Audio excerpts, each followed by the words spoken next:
సమాజ నిర్మాణం చేయాలని చెప్పంటే మనకి దేవుడు అంటే నమ్మకం ఉన్న లేకపోయినా కూడా మొత్తం ప్రపంచాన్ని ప్రభావితం చేస్తుంది. ముఖ్యంగా మన దేశం 199 మంది ఈ దేశంలో దైవభక్తి పాపభీతి ఉన్నవాడు. అది ఉంది కాబట్టి ఇలాంటి దేశంలో ఇంత ప్రశాంతంగా ఉండగలుగుతున్నాం.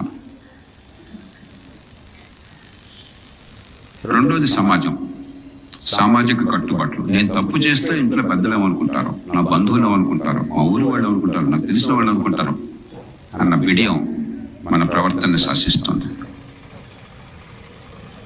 కొంత ఈ విలువల్లో సడలింపు ఉన్నా కూడా ఇంకా ఇప్పటికి కూడా ఎవరేమనుకుంటారు అన్న భావం మనల్ని మంచి మార్గాన్ని పెడుతుంది. కాబట్టి ఈ రెండు విషయంలో మన దేశంలో పెద్దగా లోపాలు లేవు. కానీ మూడోది రాజ్యం. పట్టణీకరణ జరుగుతున్న సమాజంలో, ఆధునిక వ్యవస్థలో, పక్కింటి వాడెవరో తెలియకుండా పోతున్నటువంటి సమాజంలో